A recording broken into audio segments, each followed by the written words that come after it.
talking about the concept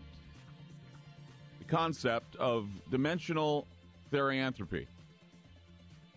Now, that is something that I'm sure you don't know what therianthropy is. Therianthropy is the idea that shifting the body into something else, whether not physically but spiritually, where you're shifting yourself into a different dimension and becoming a different being altogether, whether it be an animal, whether it be another being, the idea of transformation, the idea of ceremoniously transforming or bringing to you the other dimensions. And I talked about how when the doorways open, sometimes creatures come in. Sometimes creatures come in, and when they do, they can change us. My guest tonight is Roan Winterhawk. I've had him on the program before. He's a Native American Indian, and he's been on this program before to talk about these dimensional realities. So as we're moving closer to the winter months, of course, the chill is out there. People start feeling it. It's October. We're getting closer to Halloween. Yeah. There are other spirits out there that have been spoken of. Last night, Linda Godfrey was on the program. We kind of tapped into the idea of the Native American legend or the idea of the Wendigo. Oh, yeah. What is the Wendigo? Tell us about it. I was told about this from my mother when I was young. Whenever the wind was blowing, don't go out into the forest because of this creature, the Wendigo. And nobody knows exactly the shape that it is going to be in, some monstrous shape. If you are not listening to the tribal way, you're not paying attention to the grandfather or to the elders and your parents, and you're out there in the forest when the wind is blowing. So these people, have this fear because they know of the dark power, too, that can lurk in consciousness somewhere in the world and reach out through a power that's already in the unconscious and reach down through nature, right? Like these wolf beings reach through an image of nature. Nature, all-powerful, creates our breath. Every time we breathe, we feed back the mother, and this mother can give us a spank.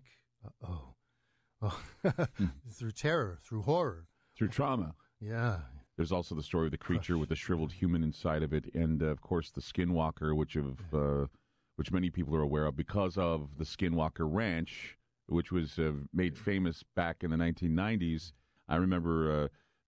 actually, Terry Dan Sherman was the owner, and what he did is he claimed that he was seeing large portals of light opening up on his ranch, UFO landings, large muscular black men roaming the area, and upright talking and walking wolves, and they were attacking his cattle. The ranch was later called the Skinwalker Ranch, and of course they changed all the names for a book that was written by Colm Kelleher, and so a lot of people stopped talking about it, and many people were saying that nothing was going on there. In 2003, I went with Alien Dave Rosenfeld, and we created a group called Ranch Recon. We went in with my friend Kevin DeLulo, who was a film editor, and we wanted to see if we can find anything we could about the Skinwalker Ranch. Well, while we were there, we were almost arrested when I asked a woman about the creature. She said a white man should not speak of the creature, and then later the Ute tribal police showed up. They asked why I had interest in the ranch. I told them that I was doing an investigation for my radio show. They understood, but told me that many of the locals do not like white men snooping into sacred stories of what the shaman of the tribes were doing. And also, the police officer told me that the Sherman Ranch was cursed. And as we were out there, I thought that we had lost this recording, but I managed to find it on some old tapes when I was going through my things when I moved. And it was great that I had this back in 2003. We recorded it. What you're about to hear, is a weird sound. Let's just put it this way. And since we were out looking for the Skinwalker, we can only surmise that it may be a Skinwalker because I've never heard an animal like this before. What you are about to hear, it may be the sound of the Skinwalker.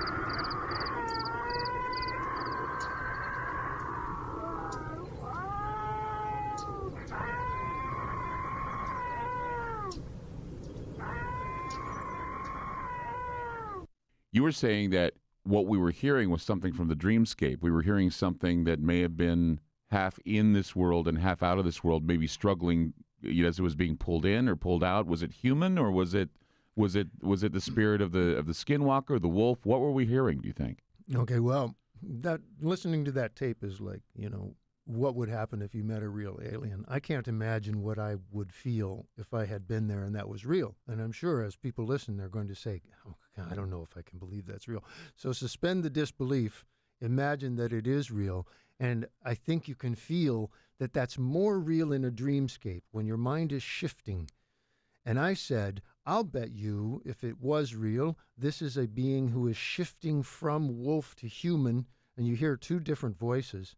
And it may be literally because of your presence. So you're hearing two different voices. Our presence was there. They were probably going through some ceremony there at the ranch, or they were hidden somewhere, and what we thought we were hearing was an animal, but in reality it was a human voice mixed with the animal voice. Maybe the change was happening. They were either going into the Skinwalker or the wolf, or they were leaving it. And just like me when I'm trying to bring these consciousnesses that we call these channeled voices through me, if there's a television on in the back, I can't quite go there. Okay, so somebody was trying to go, and possibly just your presence was enough to distract their energy body. We have a large camp, men camp, that are in northern North Dakota in the Bakken, what we like to call the power tower, where all the big oil companies are going for oil shale and natural gas. Wow. The big oil boom is up there. Staying in my camper on the work silo, looking through the camper skylight up the top of the silo, the Skinwalkers were on top of the silo, and they were calling down in the middle of the night, and everyone was terrified. Did you? How were you seeing them? Were they like wispy shadows, or and especially? They're vaporous, dark, and when they pass before in front of light, they block the light. Yes. But at the same time, the first time that I encountered them was in the trees in northwestern Kansas. In the moonlight, when they move in front of the trees, they actually block the tree. Mm-hmm. And they're 8 foot. I would approximate 8 to 10 feet tall. And they're canine-like, wolf-like? Canine, wolf-like, enormous, like a bear, and a bear standing up, but taller, thinner. Mm-hmm. Enormous arms. Wide shoulders down to narrow. Wide shoulders, extraordinarily down to narrow hips, but extraordinarily tall. And then at times, their eyes are very. I would say that their eyes go from the size of a marble in the darkness up to the size of a grapefruit. You don't want to get caught looking into them too long, because that's what will overtake you. He hit it on the head. He really did. I was seeing them. I mean, I can see them in my mind, the description of them, and I'm wondering if I compared notes whether these dancing black things up there, taunting, dancing. At the Sherman Ranch, I heard the reason why the Skinwalker showed up to the ranch is because there was some dispute about water. And I think the Utes or whomever launched the Skinwalkers as a form of war. And that's the thing, is if the Skinwalkers are launched as a form of, I mean, look, he said Kansas, North Dakota, those areas, they're all areas that are Native American areas. I could just imagine what they were doing to prevent. Oh, and think of what we're calling onto ourselves. Visions of destruction are real in our world, visions of the destruction of life. And so what about these visions of dark fire dancing to destroy our mind? I just wouldn't want to be face-to-face with a Skinwalker, because I can know where my face would be. It'd be completely... Exactly.